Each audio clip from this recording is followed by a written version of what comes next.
Messieurs, dames, bonsoir et bienvenue à ce 60e épisode de Dans les Gradins. Mathieu Landry avec vous, accompagné de nul autre que Philippe Giard pour ce 60e épisode ou l'épisode.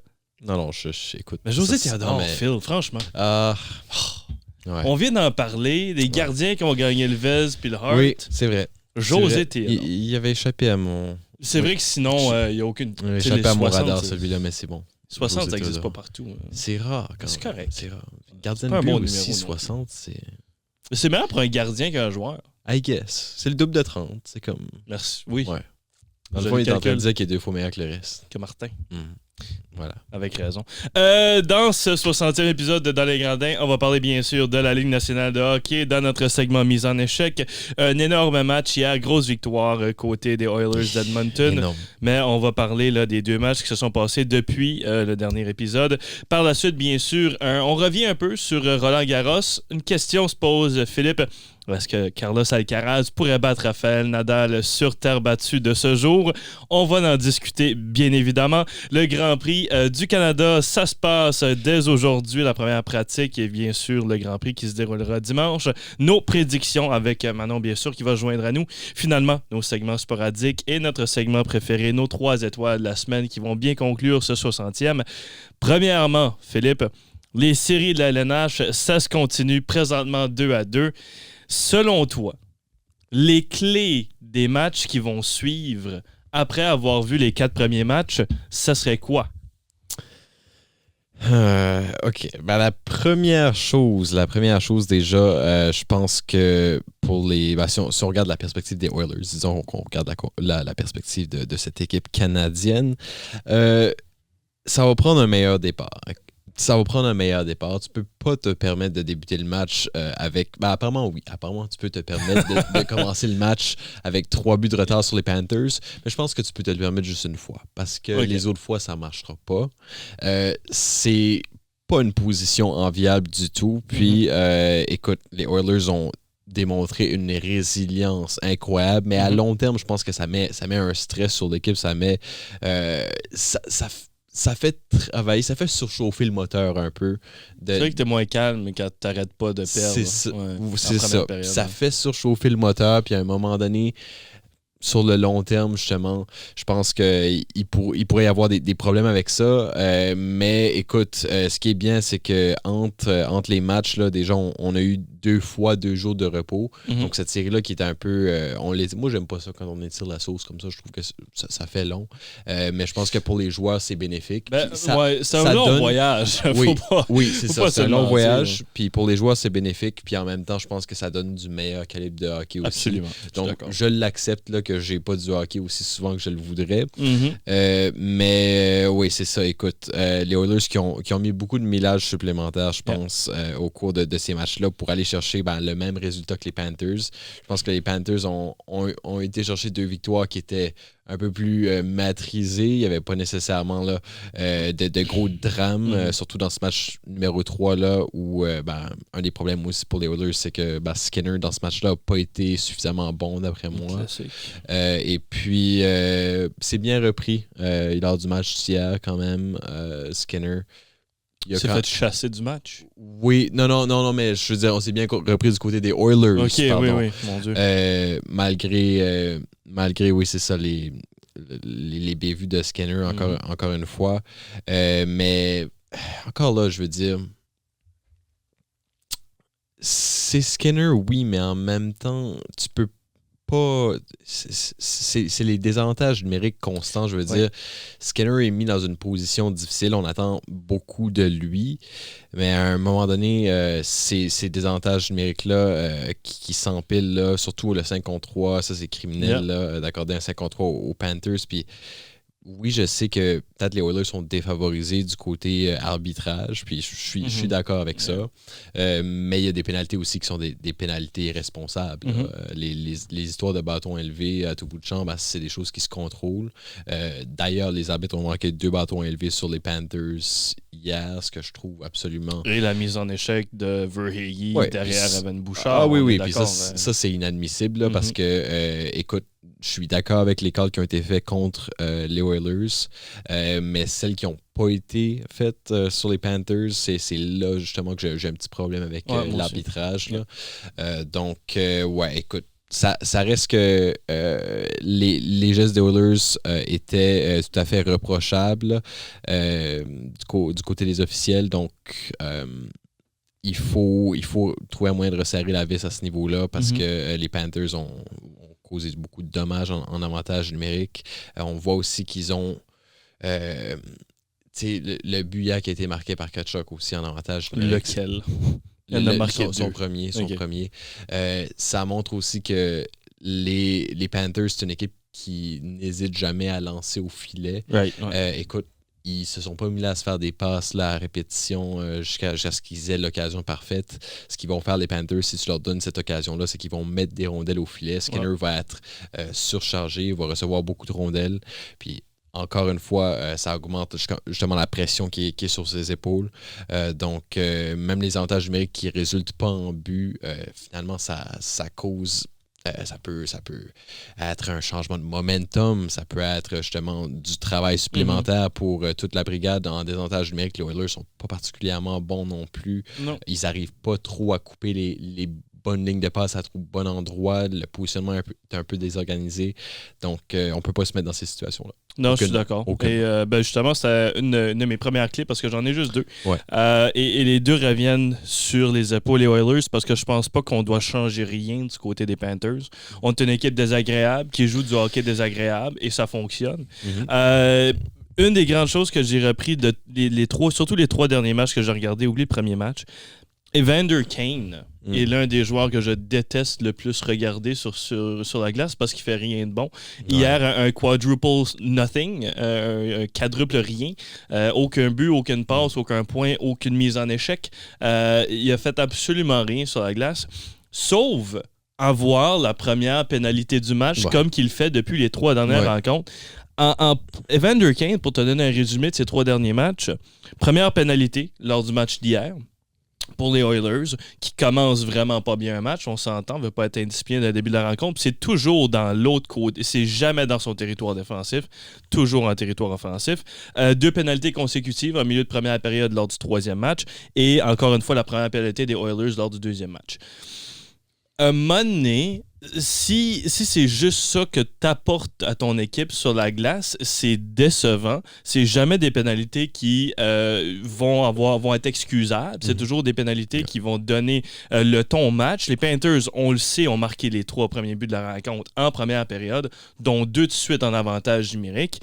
Et c'est là où je m'en viens avec ça. L'indiscipline en début de rencontre des Oilers ont vraiment chaviré cette équipe-là. Est-ce que tu irais jusqu'à tenir Evander Kane à l'écart du 5e Il a match? été tenu à l'écart du match à partir du milieu de la deuxième. Oui, mais carrément pas le faire commencer. Ils ont Harvitson. Genre, c'est pas comme s'il manquait de profondeur offensive. Evander Kane, qu'est-ce qu'il apporte? C'est qu'il va pas donner de mise en échec avec son 16 de toute façon. Qu'est-ce qu'il apporte sur la glace? Fait que je serais correct à le laisser de côté pour Harvitson pour un match et voir ce qui se passe de ce côté-là. Entre autres, justement, l'indiscipline au début de la rencontre, ça chavire carrément le navire chez les Oilers. Il ne faut pas oublier qu'en termes de production, Evander Kane et Victor Arvidsson, c'est assez similaire. Qu'est-ce que Evander Kane t'apporte de plus? C'est peut-être cette grit-là, mais si grit devient pénalité... Right, c'est ça. Est-ce qu'Arvidsson est meilleur pour moi? Oui. Ça, pour moi aussi, je suis entièrement d'accord. Arvidsson, genre le même type de joueur, juste vraiment plus petit, on s'entend. Puis, en tout cas, j'ai juste pas aimé la manière qu'Evander Kane a joué ces 3 derniers matchs. Statistique intéressante, d'ailleurs, en 3 matchs, 12 pénalités en première période, une moyenne de 4 pénalités en première période, inacceptable. Ils ont un rendement de but pour, but contre en première période de 3 buts contre 7, dont 4 de ces buts-là ont été marqués en avantage numérique dans les 3 derniers matchs.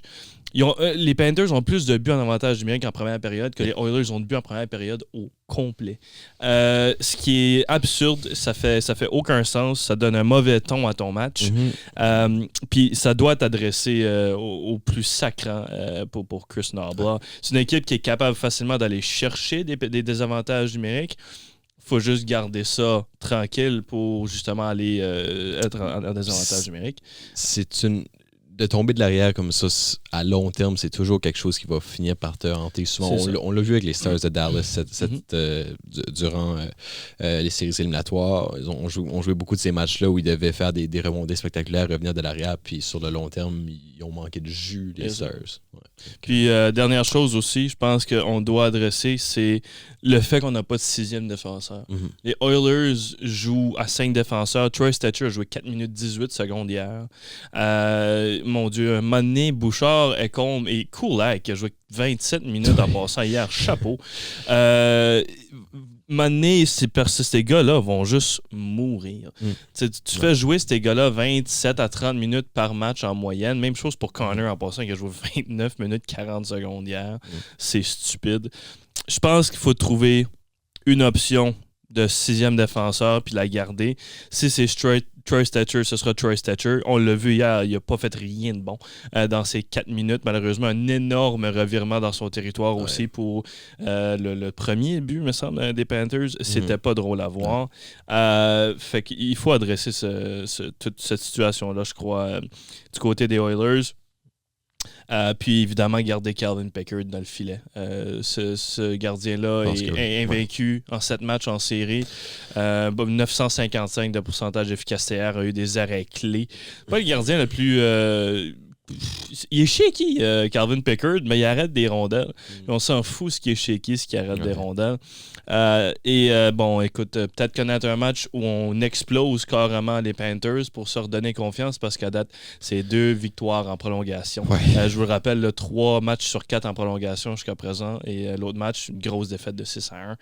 Cette série-là est loin d'être terminée, Philippe. Je pense que tu avais raison sur ta prédiction tu avais dit Oilers en 7, si je me trompe pas. En 7, ça s'enligne pas mal pour ça, mais cette série-là qui devient de plus en plus agréable à regarder. T'es un petit peu trop gourmand avec ton Oilers en 5. Il était très gourmand avant d'arriver. Je pense que j'ai un peu sous-estimé l'aura des Panthers et de leur jeu qui allait... On s'entend, Zach Hyman n'est pas là tout de suite. Nugent Hopkins joue blessé. Il joue bien malgré sa blessure, d'ailleurs. Il n'y avait pas de but en 4 matchs. Et là, finalement, il a marqué hier, a été chercher une passe aussi. C'est bien de voir ces gars-là step up parce qu'on le sait, McDavid rentre sur la glace, 3 gars le poursuivent. Ça laisse beaucoup d'espace pour Leon qui a fait 3 points hier. Nugent Hopkins qui se doit de faire mieux et l'a fait hier. Là, on est correct. Evan Bouchard, écoute, fait qu'est-ce qu'il a à faire. Si je ne me trompe pas, il a en moyenne 13,7 lancés par match. J'ai vu bien la statistique hier, ce qui est très bien parce qu'il a un excellent lancé, Evan Bouchard.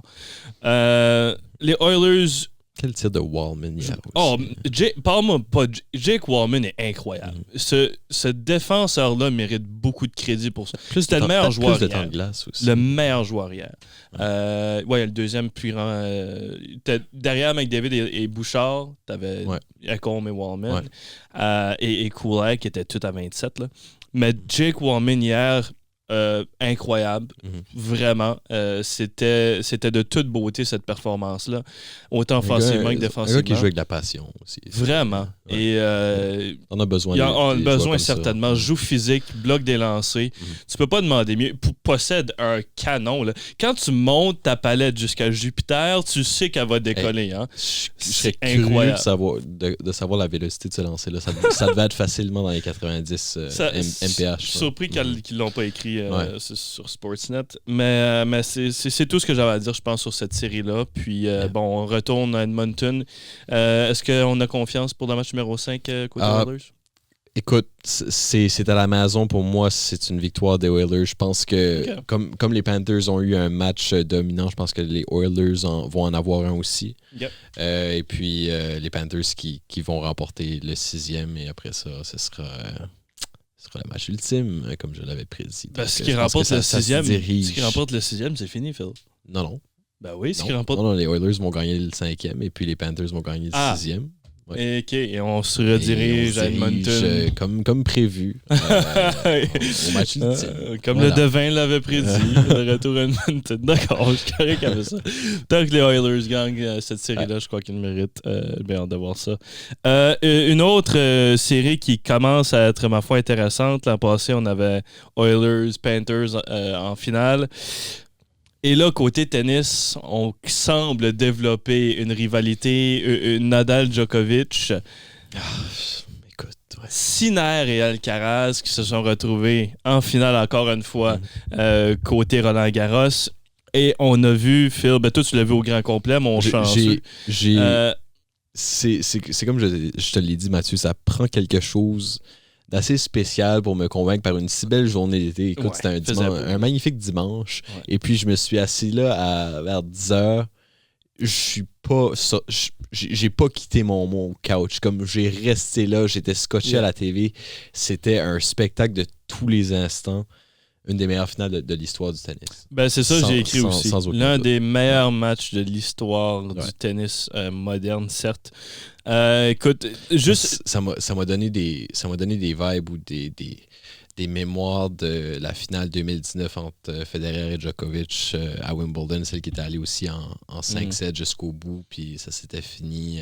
À l'époque, on jouait jusqu'à 12-12 au 5e set. C'était comme une règle, une espèce de règle hybride comme pendant la transition, où on n'allait plus infiniment, mais on se rapprochait d'un tie-break final. Isner qu'on avait vu. Ouais, c'est ça. Mais ça m'a vraiment rappelé cette bataille-là. Puis ce qui était particulier de cette bataille-là, c'était déjà 2 joueurs exceptionnels. Je ne sais pas s'ils étaient numéro 1 et 2 à ce moment-là. Possiblement. Sûrement.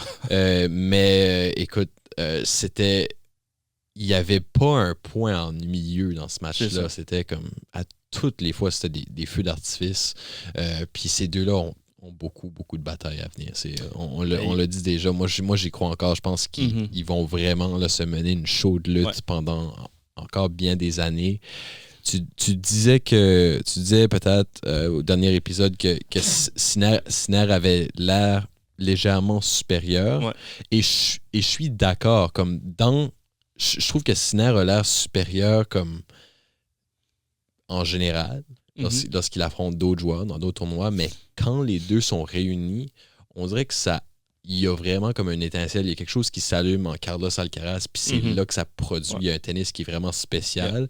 Et d'ailleurs, Carlos Alcaraz qui a remporté les 5 derniers duels entre les deux joueurs. 2 défaites pour Sinner cette année, les 2 contre Carlos Alcaraz. Oui, donc victorieux lors des 5 derniers affrontements entre ces 2 hommes-là. Et puis, dans les grandes rivalités, je regardais ça aussi.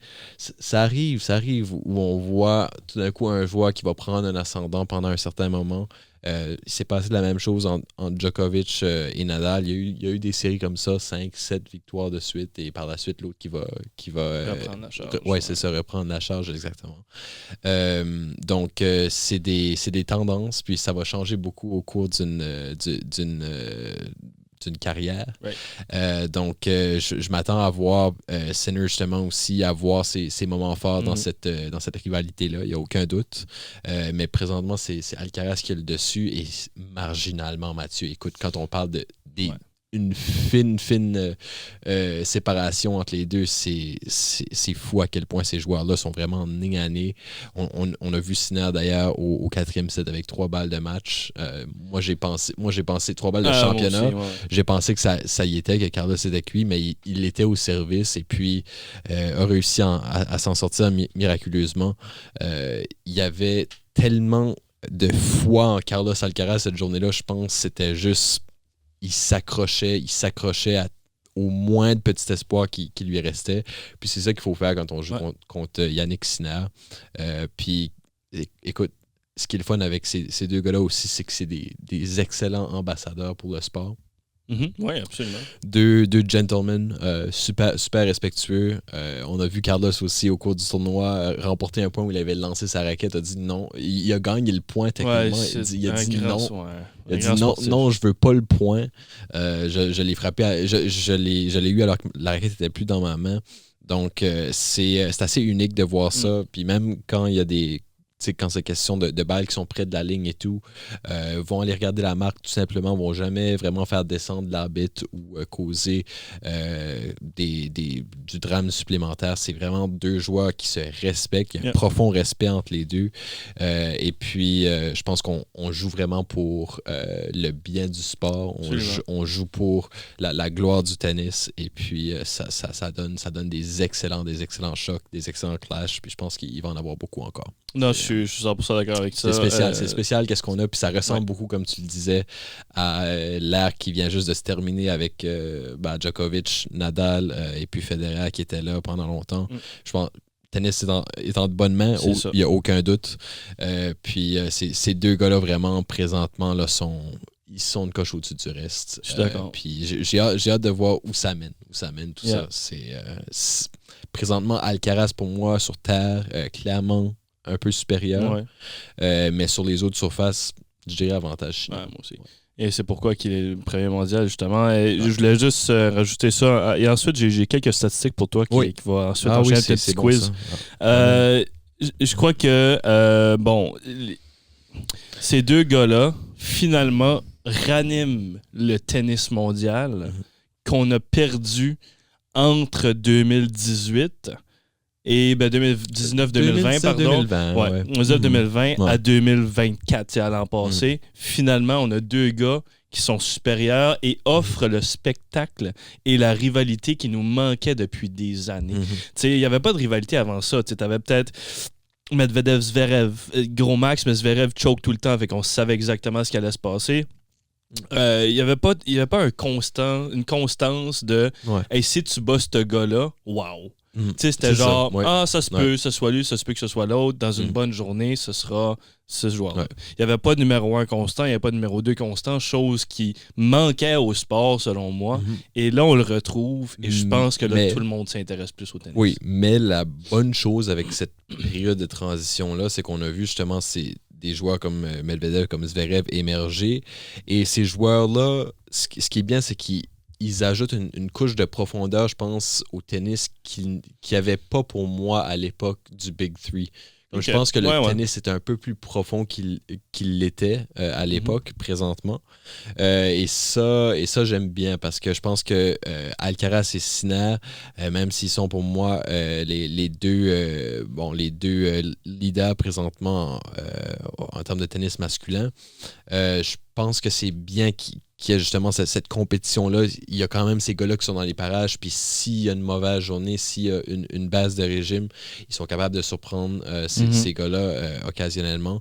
Donc, ce que j'aime présentement, c'est que non seulement on a cette grande rivalité-là qui se dessine au sommet, mais on a aussi beaucoup de joueurs qui sont capables de causer du dommage, puis de probablement poser des sérieux défis à ces joueurs-là. Je suis totalement d'accord. Et vite fait, pour terminer un peu ce segment-là, je t'ai mentionné tantôt, est-ce qu'Alcaraz, possiblement, serait supérieur à Rafael Nadal sur cette surface? Je vais te lancer des chiffres. Excuse, avant tu me dis, et après ça, je te lance des chiffres et je te fais un petit quiz vite fait. Je connais quelques-uns des chiffres célèbres là, peut-être de Rafael Nadal. Je sais qu'il avait remporté, je pense... à peu près certain que c'était 82 matchs consécutifs sur Terre à une époque dans sa carrière. Donc, Alcaraz, c'est encore du chemin à faire avant qu'il en arrive là, c'est clair. Puis présentement, si tu me donnes Prime Nadal contre Carlos Alcaraz, je donne encore l'avantage à Nadal pour moi. Mais ça ne veut pas dire qu'il n'y a pas une version future de Carlos Alcaraz qui est encore plus dominante. Mais à l'heure où on est, Nadal encore. OK. Je vais dire vite fait ce statement-là. Yannick Sinner est meilleur que Djokovic, est meilleur que Federer, est meilleur que Robin Soderling, whatever, qu'est-ce que tu veux mettre sur cette surface-là. Oui. Selon moi, Yannick Sinner est meilleur qu'eux autres sur terre battue. Là, je parle pas d'autres surfaces. Là, on aura une autre discussion. Là. Ouais. Et donc, je pense qu'on va pas mettre Alcaraz au-dessus de Nadal à cause qu'il y a ce deuxième gamin-là qui est juste extrêmement bon sur terre battue, comparativement à Nadal qui était vraiment une coche au-dessus de tous. C'est fou aussi parce que c'est sa pire surface à Sinner. C'est vraiment drôle. Ouais. Puis, comme, on s'entend. Écoute, Écoute, c'est un pneu 4 saisons, ce gars-là. Ça a C'est pas, bon, ça. J'aime ça. ça a pas d'allure, franchement. En juin, en plus, wow, j'aime ça. Oui, non, c'est pas une surface où on s'attendrait à d'aussi bonnes performances de sa part, considérant son style de jeu, mais il s'adapte. De façon magnifique, Sinner. Vite fait. Record de Nadal sur terre battue à Roland-Garros. Ouais. 112 victoires, 4 défaites. C'est drôle, c'en est très drôle. Ouais. Peux-tu me nommer? Il a perdu contre 3 joueurs. Un joueur qui a perdu 2 fois et 2 joueurs individuels. Tu te souviens? C'est sûr. Même pas. Non. Il a jamais perdu contre Federer à Roland-Garros. À Roland-Garros, oui. Ok, c'est vrai. C'est pas, il l'a battu 3 fois en finale. C'est pas sur terre en général. Non. C'est à Roland-Garros. C'est à Roland-Garros. Ok. Tu te souviens du dernier, j'assume? Une défaite en première ronde. Défaite en première ronde, hein? 2022? 2022. Ah, ok, c'est ça. Il était peut-être pas il revenait de blessure, il n'était pas qualifié. Fait face à la quatrième de série. Ah oui, mais c'est Zverev. Absolument que c'est Zverev. J'allais dire Zverev, mais j'étais comme, pourquoi en première ronde? Comme ça, ça marchait pas, mais c'est vrai. Il revenait de blessure. Oui, c'est ça. Voilà, avant les Olympiques. Oui, c'est vrai. OK, perdu contre Zverev, perdu contre un autre joueur 2 fois. Il a perdu contre un. Fait qu'il en reste 2 gars dans le fond. Un, il a perdu encore de finale contre. Il l'a battu d'ailleurs en finale, si je ne me trompe pas, l'année d'après ou l'autre année d'après. OK. Et il y a un joueur qui l'a battu 2 fois à Roland-Garros. Djokovic. Absolument. Ouais. Et puis. Bonne chance pour trouver. Tu vas savoir c'est qui. Plus ancien ou. Oui, on parle début des années 2010. Ce joueur-là était excellent sur terre battue. Était dans le top 10 mondial, a atteint la finale. Potro. A gagné, a atteint la finale à Roland-Garros, s'est fait battre cette année-là par Roger Federer, si je ne me trompe pas. Del Potro. Même pas. Plus vieux que ça. OK. Un Européen. OK, ça pourrait être Quarten peut-être ou non. Plus vieux que ça. Plus jeune que ça, Plus jeune que ça aussi. Non, ça peut pas être Fognini. Non. Ferrer? David Ferrer?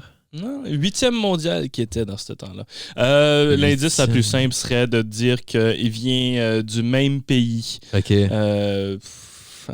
C'est de Victor Arvidsson. C'est pas Ferrer. Ah non, OK. OK. Même pays que... Je pensais que tu disais même pays pas non. Même pays que Victor Arvidsson.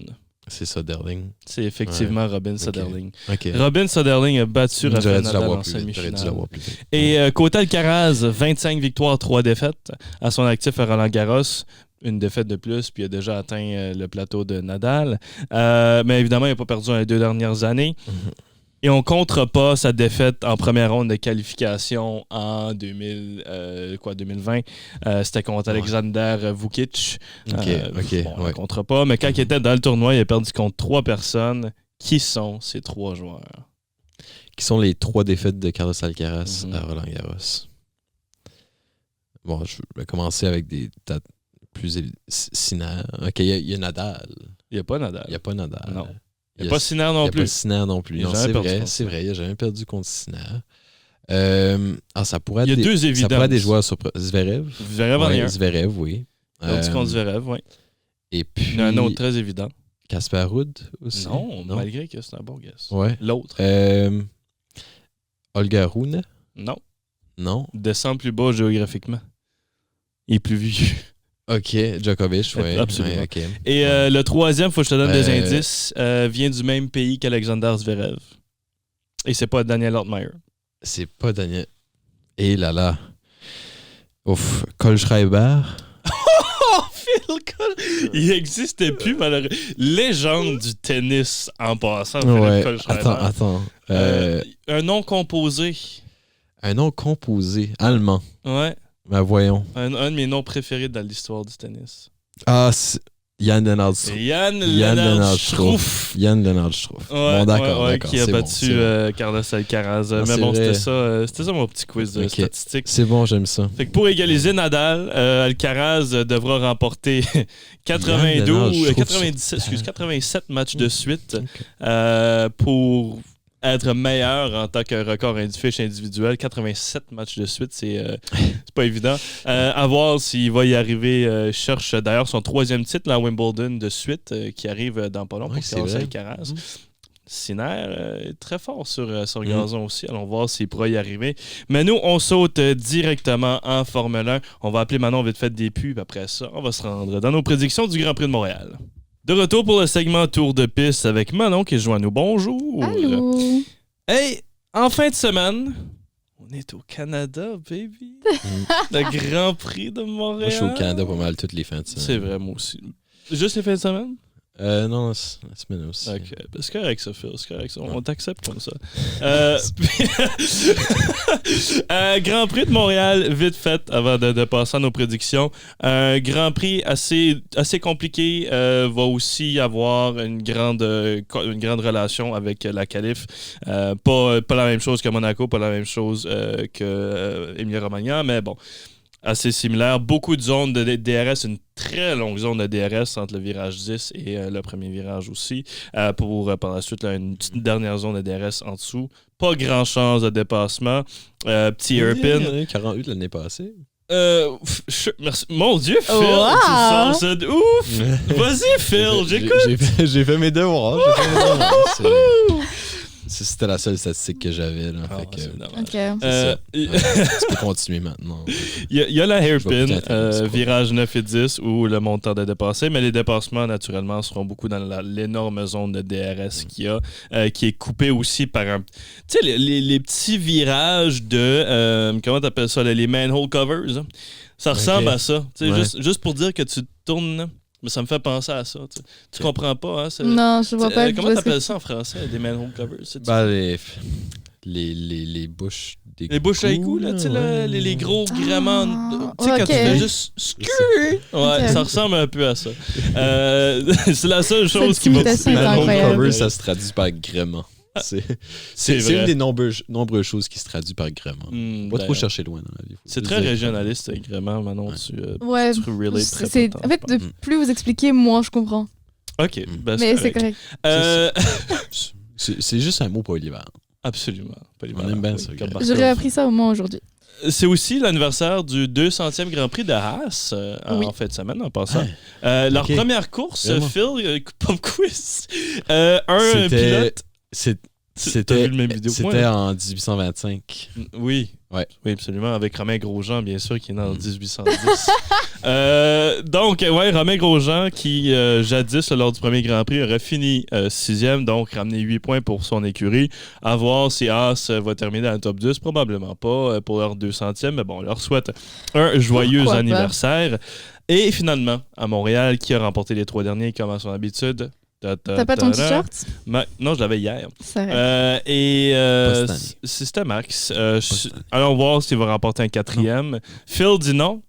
En ligne-moi donc sur ton top 3 comme ça. Oh, déjà là? Ok, c'est bon. Ben moi que t'aies d'autres statistiques si pertinentes pour moi. Je suis prêt. Non, Max sera même pas dans le top 3 cette année, en fait. Ok. Ok. Parce que Ça serait vraiment très drôle qu'on ait un top 3 identique. c'est pas un circuit qui devrait normalement être favorable à Red Bull. Je pense pas. Et puis, moi, je pense que la domination McLaren se poursuit. À part pour une petite intervention de Charles Leclerc qui va se sandwicher, d'après moi, entre Norris et Piastri pour finir deuxième. Wow. Et Piastri la victoire, Norris la 3e position. OK. Voilà. OK. Qui sera impressionnant et décevant? On y va avec une belle course de notre cher ami Fernando Alonso. Fernando Alonso va faire des points à Montréal. Il va être on the board. J'aurais pu dire ça dans le Grand Prix de la semaine dernière. Il sera au moins on the grid. Ça, c'est... Sure. C'est... ouais. Non, mais ça, c'est acquis.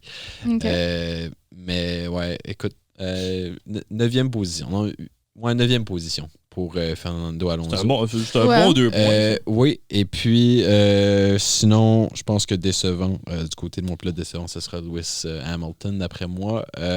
T'as mis ça? Non. Non, mais j'y ai pensé, il était là pour 2 secondes. Ouais.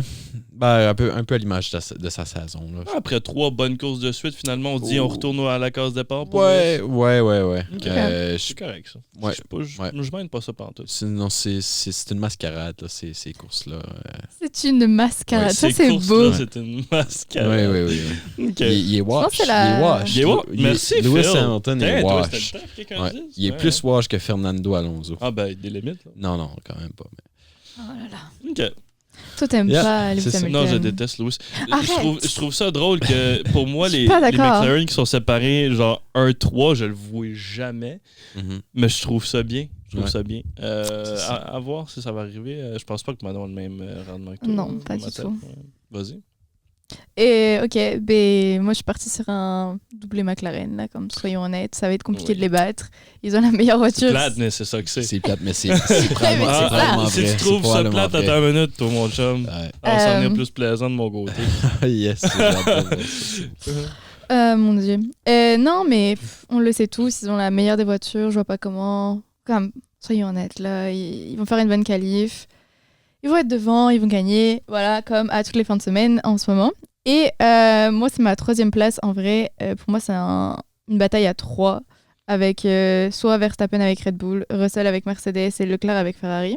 Mais j'ai Ok. opté pour Mercedes. Ce sera George Russell en 3e place. Lando, Il a- attends, j'ai pas. Lando a Piastri, pas premier. Lando. Ouais, right, ouais, classique. 3e Ok. Russell. Oui, non, parce que moi, je suis pas une fervente que Norris gagne. Non, Même si il est pas dans mon pool, contrairement à toi. gang. C'est comme si Piastri il gagne pas, tu vois, ça nous donnerait des points à nous aussi. Mais non, c'est ça. Je vois pas comment. En plus, il va l'avoir pour le reste de l'année. Oui, ben oui. Il n'y a aucune chance. Il y a pas de la redonner là. Mais honnêtement, contrairement à toi qui a beaucoup d'espoir sur les Ferrari, moi je pense que on peut pas vraiment miser sur eux. J'ai zéro espoir sur Je les parlais pas Ferrari. de toi, je parlais de. Ah, Phil, ok. c'est Ah, t'as fait Glasgow. ça, j'ai rien. Ah. Yeah. Yeah, moi, j'ai Ah. aucun espoir. Est-ce que je dois aussi donner les. Ben, vas-y. Ok, pour moi, mon top ce sera Isaac.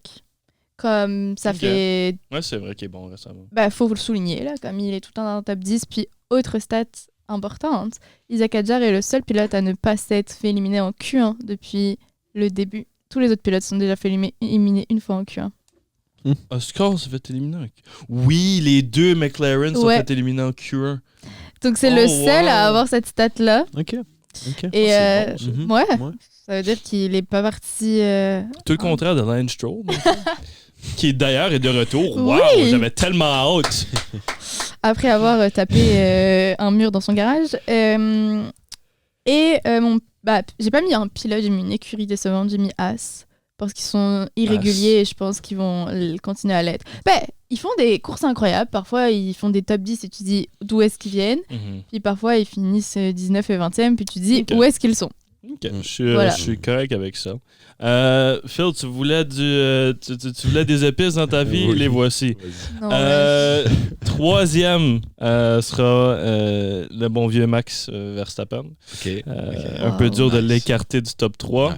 Un Ok. homme qui connaît très bien Montréal, connaît très bien sa voiture et possède un énorme tempérament qui pourrait faire en sorte qu'il dépasse de manière un peu moins conviviale que d'autres sur il va encore ce finir circuit. 10e, quoi. Il va se prendre une pénalité. En espérant que non, c'est juste ça, faut qu'il évite.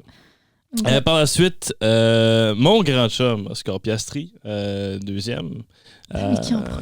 C'est pas Lando. Ah, c'est Charles. C'est Charles. Non, il y a Samir aucune Russell. chance que... George Russell va gagner la course. Ce serait Oh. incroyable. George Il était Russell en pole va l'année aller dernière. chercher un Grand Prix cette année. Et ça va être à Montréal. Il était en pôle, oui, c'était l'année dernière exactement. Oui, et Verstappen, Et Verstappen a gagné pareil parce que c'est Verstappen. Mais je pense que George Russell a la voiture pour. Faut juste que. Puis on s'entend, Mercedes, on n'a jamais chialé de la stratégie de Mercedes. Et Non, pour dans l'instant, ils une sont course good. comme ça, les arrêts au puits sont très importants. Mhm. Puis surtout, Mhm. ces zones de DRS-là qui sont facilement exploitables sont clés. Et une des raisons pourquoi j'ai mis Verstappen 3e, c'est que Verstappen puis un DRS, bonne chance. Ouais, mais il a très quand même. solide. Comme je suis désolée, mais les McLaren sous DRS sont meilleurs. J'en conviens. Donc il est où Je Lando sais là pas. dans toute son histoire? Lando, je vais Dans un t'expliquer mur. ce qui va se passer. Ça, c'est Lando Norris. T'as déjà entendu de mon grand chum, le mur des champions à Montréal? Oui. Ben ça, tu vois Lando ici, commence la course et deuxième. Derrière lui, mon grand chum Charles Tu Leclerc. que je fasse le mur. Ben, ça allait ton genou, Phil, fait que c'est correct. Là, c'est mon grand chum Lando à l'extérieur, mon grand chum Charles Leclerc. Whoop! Oh mon Dieu, je me suis trompé de bord. Bingo, bongo. Lando Norris rentre dans le mur des champions et ne pourra pas finir la course. Et donc, ne se situe pas là-dedans. Côté impressionnant et décevant, vous allez rire. J'ai la même personne 2 fois. Ah, ça, c'est un Ça, c'est une non-choix. première, je pense. Ouais, quand c'est même. une première. Ouais. Gars, Ouais. mon pilote Félicitations. décevant, c'est Kimi Antonelli. Quoi? Écoute, Ok. là, parce que Vas-y. là, ça fait beaucoup de courses de suite que Kimi se fait 3 courses de suite que Kimi finit soit dernier, soit ne finit pas la course. Mhm. Ok. Mais là, va finir la course, mais sera pas à la hauteur qu'on pense qu'il devrait être, c'est-à-dire dans le top 7. Kimi Antonelli va finir en dehors du top 10. Ok. Mais il sera impressionnant parce que Kimi Antonelli va finir la course Ok. tout juste en dehors du top 10. Ok, C'est un peu bon, méchant c'est bon. ton Mais impressionnant c'est- décevant, là. c'est malheureux, mais c'est ça que c'est. Quand je l'ai mis, parce que je l'ai mis impressionnant, je me suis dit, ben, il va être aussi décevant parce qu'il finira pas dans le top 7 de toute façon, Ouais. puis on s'attend mieux à Mais une c'est Mercedes. pas celui qui avait prédit une victoire de Kimi Antonelli il y a pas très longtemps, Oui, par hasard? absolument. Si je me trompe pas, il avait pas fini cette course. Non, je pense qu'il... Fait que, bon, je pensais que c'était. Ben, Kimi Antonelli finissait Non. 4e, finissait vraiment- 6e, finissait très bien. Et un bon rookie, c'est juste que... Je sais pas comme- ce qui s'est passé avec lui. Mais Bah, c'est comme Isaac a fini dans le mur avant même la première lap de sortie, tu vois. Mhm. Lui, il a bien fait au début, il faut un peu qu'il soit un peu moins bon pour redevenir bon. On verra. On verra C'est comme ce ça qui que ça va se arriver passe. avec Kimi Antonelli. Mais c'est ça nos prédictions pour ce Grand Prix de Montréal. Puis un Grand Prix de Montréal qu'on va pouvoir regarder. Fait que ça va être Et plaisant. tu regardes tous les autres Grands Prix, non? Des fois, je peux pas parce que c'est en après-midi. Puis tu le sais bien qu'un dimanche après-midi, je travaille.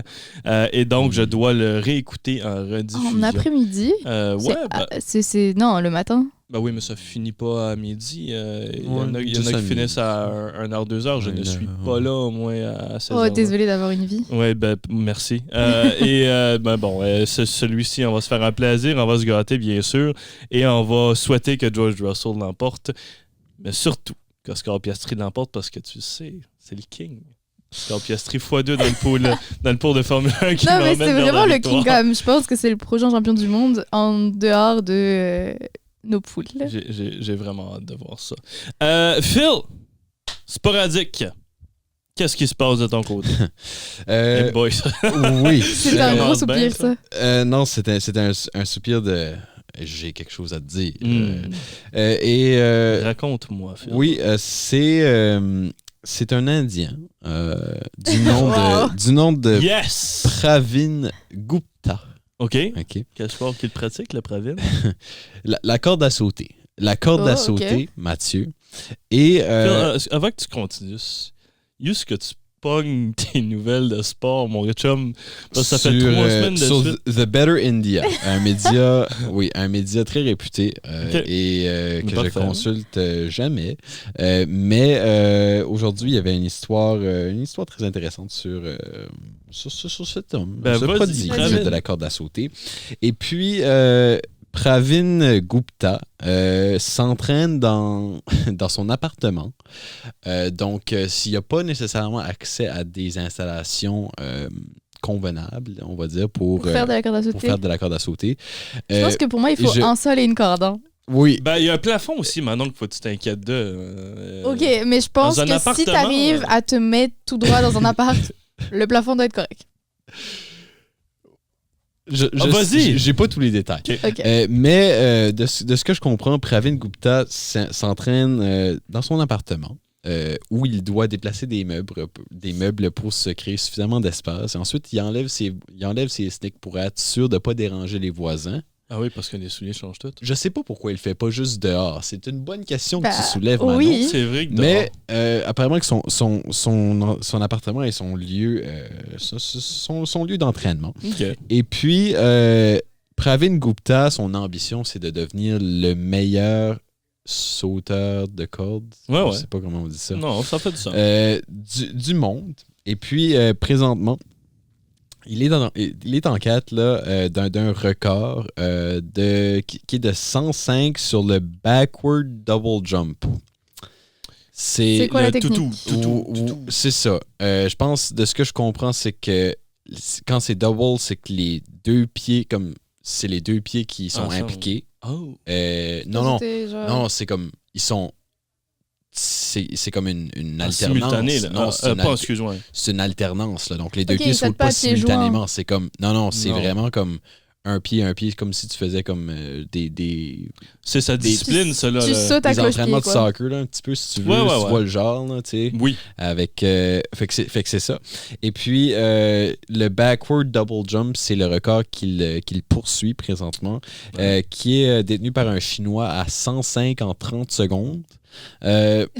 Je sais pas exactement comment ça se traduit en termes d'effort, mais je peux vous dire que les vidéos sont absolument ridicules. Si vous allez regarder le compte Instagram là, de Pravin Gupta, c'est d'une folie la vitesse à laquelle il enchaîne les tours de corde à sauter. J'avais aucune idée que la corde à sauter, ça pouvait se faire aussi vite et aussi compétitivement. Mais on lui souhaite bonne chance dans sa quête d'aller chercher ce record-là du monde. Il essaie aussi de se qualifier, je pense, pour... Ben non, il s'est qualifié, mais il s'entraîne, en fait, pour les championnats asiatiques où il va se mesurer, justement, aux Chinois qui dominent le sport depuis une dizaine d'années. Donc, Pravin Gupta qui essaie de transformer le monde de la corde à sauter De son appartement. J'adore ça. Wow. J'adore cette nouvelle, Phil. C'est pas mauvais, hein? Ben, T'étais sceptique, mais... Je suis pas du tout sceptique, Phil. Vois-tu, j'ai toujours la confiance du monde quand tu me fais un regard comme ça. En parlant de record du monde, Phil, on la connaît tous. Summer McIntosh, Oh oui. qui, de jour en jour, devient la meilleure athlète de tous les temps à graver ces échelons-là. Peut-être déjà la meilleure nageuse de l'histoire. Et ça l'a pas fini. Même que ça l'a continué. Parce qu'elle a battu un nouveau record mercredi. Son 3e en 5 jours. Battre 3 records en 5 jours, c'est assez impressionnant. 4 minutes 23 secondes et 66,5 centièmes, ça y a pris pour faire un 400 mètres, 4 nages durant là, les essais canadiens en vue. C'est des Jeux olympiques, si je ne me trompe pas. Elle est maintenant à 18 ans aussi, très jeune. Ça finit pas là, bien sûr. Elle avait déjà des records qu'elle a fait à Paris lors des derniers Jeux olympiques d'été. Elle a donc amélioré son même record qu'elle détenait, qui était de 4 minutes 24 secondes et 38 centièmes. Elle l'a amélioré d'une seconde près, qui est énorme. Là, on va pas se mentir, c'est énorme pour un record. C'est une femme qui n'arrête juste pas de nous faire... mon Dieu, la bouche est toujours à terre. Quand quelqu'un bat des records à cette rapidité-là, c'est assez incroyable. Mais tout ça a commencé samedi, quand elle a battu le record du monde de 400 mètres nage libre, 400 mètres qui est sa discipline, on va pas se mentir. Quand elle l'a fait en 3 minutes 54 secondes et 18 centièmes, où le record du monde était 3 minutes 55 secondes et 38 centièmes. Encore là, elle a pulvérisé le record bien raide, qui était détenu là, par... Ariarne Titmus. Ah, ok, oui. Tu connais? Oui, l'Australienne. L'Australienne, ouais, voilà, Phil! What a boy, je me souviens de son Phil. nom aux Olympiques. Là. Ah, d'ailleurs. Et finalement, elle avait aussi signé là, son un autre record au 800 mètres nage libre en battant la Hongroise Katinka Ozu. Là, par exemple, je non. ne veux pas... je ne sais pas si c'est exactement de même qu'on le prononce. J'ai rien à ajouter. Ça ressemble à ça. Puis, c'était la fracassation à 200 mètres avec un temps là, de 2 minutes 5 secondes 70 centièmes. C'est un de ces noms-là où il y a comme un Z puis un S qui se suivent. Il y a 2 S puis un Z, Phil. 2 S puis un Z. Ouais, okay. c'est peut-être au chou. Ouais. Au chou. Je pense que c'est... J'ai jamais compris. Whatever, qu'est-ce que c'est, c'est incroyable. Il y a un joueur de tennis, hongrois qui a aussi cette espèce de succession-là de consonnes. Puis à toutes les fois, je suis comme, comment tu le prononces? Ouais. Peut-être qu'après l'émission, on va le figurer. On le saura Ouais. un jour. Finalement, mon Phil, Nos 3 étoiles de la Oui. semaine, notre segment favori. Je pense que ça va être assez simple pour moi, mais j'ai hâte de Ok. voir ce que tu nous as préparé. C'est assez rare que je vais mettre un perdant dans mon top 3. Yannick, Mais Yannick Sinner est Oh, ma wow. 3e étoile cette semaine parce qu'il a offert un match de qualité quand même lors de cette finale. Ça prend 2 gars pour jouer au tennis. ben Mathieu. oui, Je fais- Phil. Ben je oui, fais pas Phil. discriminer contre Un Yannick pour lancer Sinner. la balle, l'autre Il pour était- servir. il était à 1 point de remporter le championnat. Donc, bel effort de sa part. Et puis, ça a donné un match générationnel Ouais. avec Carlos Alcaraz, qui est ma 2e étoile. Ok. Et puis, je me sens mal de ne pas avoir mis Summer McIntosh. Fait que étoile 1.5 Summer McIntosh. Yeah. On invente des étoiles maintenant. Puis, On l'a oui. déjà fait avant. Ok. Première étoile, c'est nous qui font les règles. Oui. ici. Il n'y a pas Apparemment. personne ici qui va me dire autrement. Et puis, non, mais toi aussi, tu peux faire des règles. Ben, moi, je respecte Tu peux les couper règles. une de nos Du étoiles, moins- si tu veux, on va en avoir deux. du moins que tu t'assoies sur les légendaires. Ce faux Bon. noir. T'as le droit de. Oui. De tout réinventer. Oui, Ok. c'est ça. Absolument. Et Je puis, mon étoile numéro 1, c'est Alejandro Kirk, Mathieu.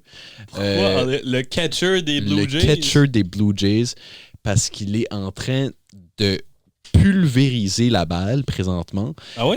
Alejandro Kirk à 5 pieds 8. Oui. Et il n'y a pas une shape d'athlète, je suis désolé, mais comme Non, tu, mais il tu est regardes, incroyable. tu regardes ce gars-là puis tu te dis comme attends, lui c'est un comme Beanbag, oui. non mais tu sais, il fait pas athlète professionnel comme beaucoup de joueurs de baseball. D'ailleurs. Mais c'est un monstre. Il joue bien défensivement. Il est dans son rôle de catcher. Et puis, au bâton, c'est maintenant le joueur dans la MLB qui a la plus grande vitesse de sortie. Donc, La vélocité. la vélocité Ah, ouais. lorsqu'il cogne la balle. Et puis, ça a toujours été un bon frappeur, comme un frappeur qui mettait beaucoup de balles en jeu puis qui allait chercher des coups sûrs.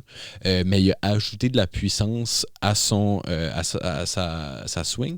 Puis, sans vraiment diminuer trop son efficacité de contact, donc la fréquence à laquelle il peut frapper la balle. Donc, il est en train de faire des choses phénoménales pour les Blue Jays. Et puis, c'est impressionnant aussi. C'est vraiment sa swing à Alejandro Kirk, c'est une merveille d'efficacité. C'est comme un mouvement de baseball, un mouvement athlétique, Mathieu, des plus purs. C'est comme le revers de Federer. C'est-tu autant efficace qu'une regardes bonne ça, graine c'est de pain puis un canard? Non, mais c'est Ah, comme... ok. Sure, whatever. Je sais... Mais ça, c'est un bon pourcentage je- d'efficacité. Là. OK, c'est bon. En Ouais. tout cas, il est facilement dans les 300 en termes de sa moyenne au bâton. Et puis, c'est spectaculaire ce qu'il fait à sa taille. Puis je pense que cette année, il va probablement aussi se glisser dans le match des étoiles. Donc, à surveiller pour Alejandro Kirk et les Blue Jays Good. qui vont de mieux en mieux grâce à lui, notamment. Absolument. Et on espère que ça continue, côté Blue Jays, parce que l'année passée, ça l'a arrêté.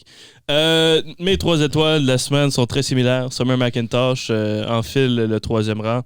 Je vais vous dire pourquoi. Je pense pas que j'ai besoin d'en renchérir.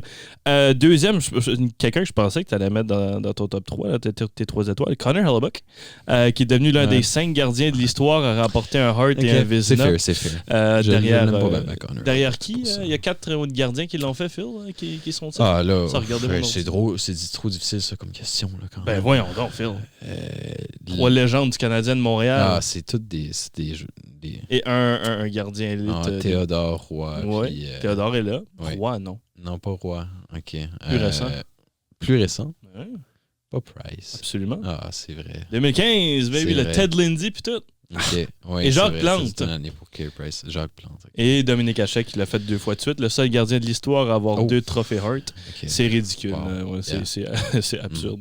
Il sera donc ma 2e étoile. Ma première étoile, bien sûr, Carlos Alcaraz. Yeah. L'un des meilleurs matchs de l'histoire du tennis. Une legacy qui commence avec 5 heures Carlos 29 Alcaraz. minutes de souffrance. Le plus long Ouais, match ça, de c'est l'histoire, si je ne me trompe pas, de De Roland Roland Garros en Garros. finale. Ou, ouais.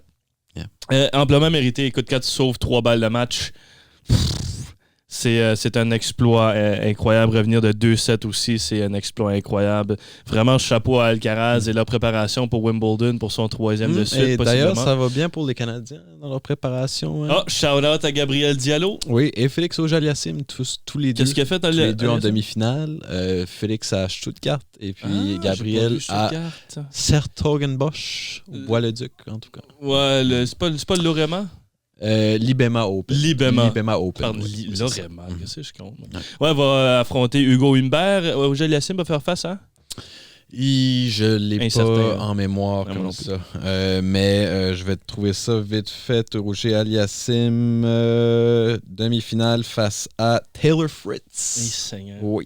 Ça va être Deux adversaires de difficile, ça va taille être pour nos difficile. Canadiens, ça va pas être facile. Mais bon, c'est ce qui termine ce 60e épisode de Dans les gradins. À mon nom, Mathieu Landry, au nom de Philippe Girard et de Manon Monera, on vous souhaite une excellente fin de soirée. Je vous rappelle que vous pouvez réécouter tous ces épisodes version audio sur Apple Podcast ou Spotify ou peu importe la plateforme que vous voulez, ainsi que sur l'antenne de Rogers TV, la chaîne 9 et la chaîne 10, bien sûr, tout au courant de la semaine. Sur ce, on se dit bon match!